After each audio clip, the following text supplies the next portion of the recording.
vous n'avez pas été là pendant les 3 jours, mais vous avez été le dernier jour. Donc, quelle brève conclusion que vous pouvez faire de ce programme que la jeunesse de France a organisé? Je voudrais dans un premier temps bénir le Seigneur pour l'honneur que m'a fait cette jeunesse de France qui chaque fois m'invite à ce programme, à la transfiguration. Bon, je n'étais pas là effectivement pendant les 2 premiers jours, le dimanche et le lundi. Je suis arrivé le lundi soir par la grâce de Dieu et comme je devais intervenir ce mardi matin, il faut dire que dans l'ensemble, tout s'est très bien passé.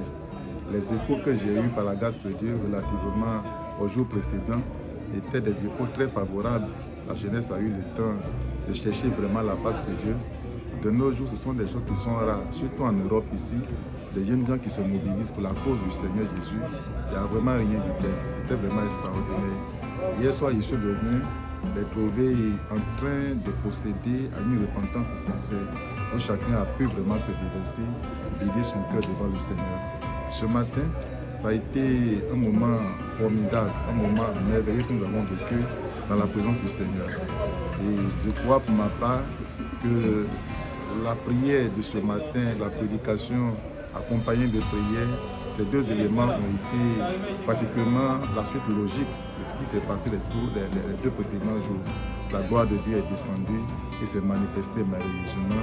Les jeunes gens ont été baptisés du Saint-Esprit. Ceux qui n'avaient jamais fait d'expérience avec le Saint-Esprit ont pu le faire aujourd'hui. En tout cas, le résultat est probant. Je suis vraiment très satisfait et je bénis le Seigneur et bénis les assistants, bénis toute la jeunesse de France. Sois béni, pasteur. Merci. Alors, ce matin, le message que vous avez délivré à la jeunesse était intitulé « Les résultats de l'onction dans la vie, on peut dire dans la vie d'un chrétien ». Oui.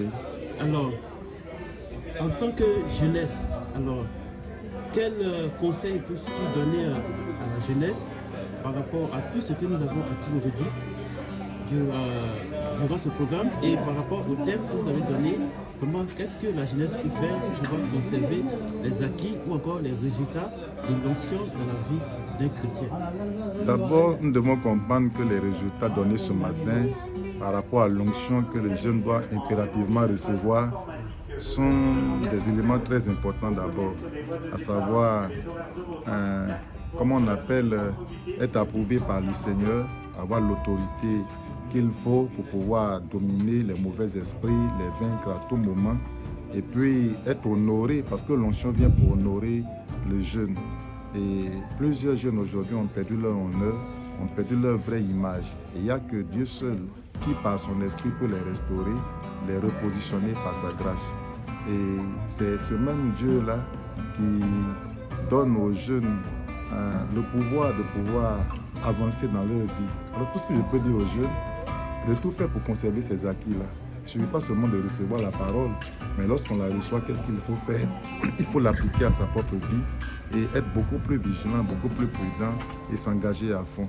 Je crois pour ma part qu'avec un peu d'effort, en s'appuyant sur le Seigneur, ils pourront y arriver. Et ces résultats pourront être conservés par la grâce de Dieu. Merci, pasteur. Soyez bénis et bon retour dans votre champ de mission. Merci. Et que le Seigneur encore vous accompagne et qu'il continue encore de vous utiliser pleinement pour que la prochaine fois, l'année prochaine, lorsque encore nous allons organiser cette transfiguration, la 2e édition, et que vous soyez là pour encore accompagner la jeunesse, pour bénir la jeunesse et pour encore enseigner